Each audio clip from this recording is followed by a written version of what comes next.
So let's talk about METT-TC. METT-TC actually stands for the analysis of the mission, the enemy, terrain, weather, troops, and support availability, time availability, and civil considerations.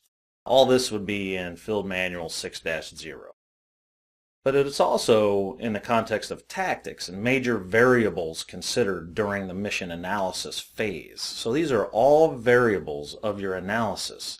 So if you think of METT-TC, the mission is really, what is your objective? Your mission when you're applying to a vacancy announcement is to get the interview. Okay, so you have to concentrate on that. Now you have to analyze the enemy, which is MET. Remember, so it's METT-TC, METT-TC. So mission comes first, enemy is second, so you're analyzing all of the enemy activity, what you think the enemy will do in the future, how they're going to read your resume, how the enemy analyzed the vacancy announcement and put the vacancy announcement together, and then potentially in the future, how they're actually going to ask you questions at the interview. The terrain. So you have to analyze the terrain, and what we've talked about so far is that the terrain is inside the vacancy announcement. Remember, the vacancy announcement is the battlefield. The key terrain is all those segmented items within the vacancy announcement, as well as all those segmented items within your resume. And then you have to identify the weather. In the battle, it's really an interesting factor when it comes to weather. If you're doing night operations, if you're doing day operations, is it raining, thunderstorm, is it snowing, things like that. For battlefield resume methodology, the weather is really the conditions set. In the workforce, you really kind of have to analyze over a period of 6 months to a year what the environment is for hiring in the job or within the company that you're applying to. So for instance, the weather in battlefield resume methodology would be, for defense contracting, is the company that you're applying to the prime contractor for a contract that they won, or are they the subcontract? Has the company that you're applying to actually won the contract, or are they just building a proposal to bid on the contract in hopes that they win it in the future? These are all questions you have to ask and analyze. And you can do that if you look at, different web pages like FedBizOps to see what contracts are being offered. And you'll see the timeline in any of those contracts, and you can do a keyword search based on your military occupational specialty, any of the key terms and search terms that you can use.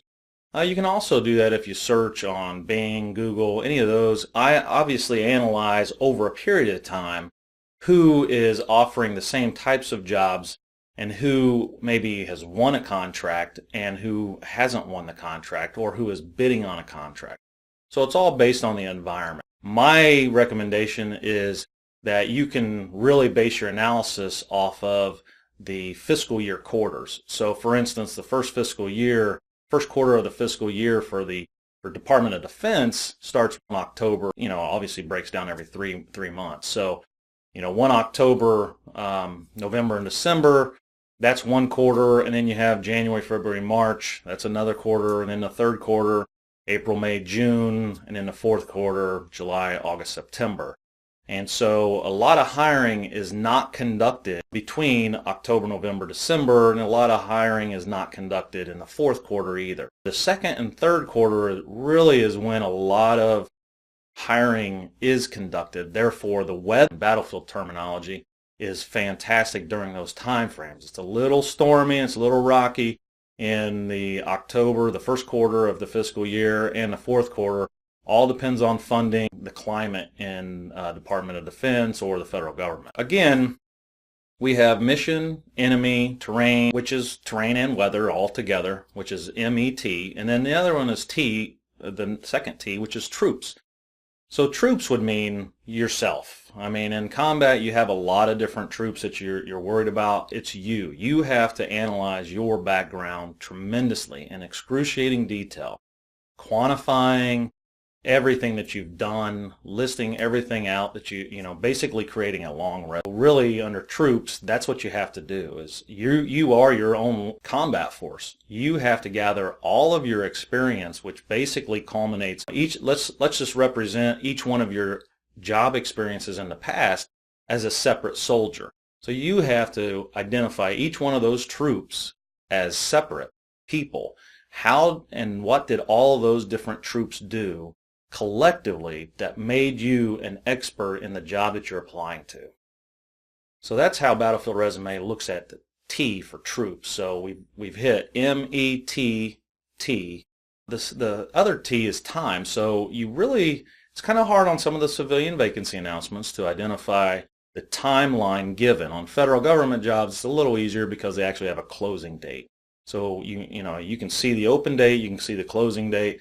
On civilian vacancies, it's not that easy. Normally, you're never going to see an open or a close date. That timing is pretty crucial, and really what you can rely on at that point is your network. So if you have a network built and somebody kind of on the inside of a company who's going to refer your resume to the hiring manager that you want to apply to, they can kind of guide you as to when a vacancy has been offered and when the vacancy is actually going to be closed. Other than that, once you see a vacancy online, you really need to work quickly within a week and apply for that job via a targeted and tailored resume. And even if you have a referral, your network inside of a company that you're applying to, you really need to make sure your resume is targeted and tailored towards that specific job, and then give your resume to the individual that you know who can refer your resume. So now we've just covered METT-T, which is time, so METT. And then the other one is civil consideration. We normally don't worry too much about the civil consideration, but that would kind of be if the federal government, similar to the weather, if the federal government or the Department of Defense, any of them that you're applying to, or the company is about ready to merge to another company, get bought out by some company. Maybe they just have a hiring freeze. So you really have to, it's not really the climate. You can't really look at it as the weather, under terrain. Actually, what's going on in the world, and has the government had a hiring freeze? Has your company been bought out? Are they going to be bought out, or are they buying out another company? All of that is the determining factor when it comes to actually hiring, not so much the resume itself.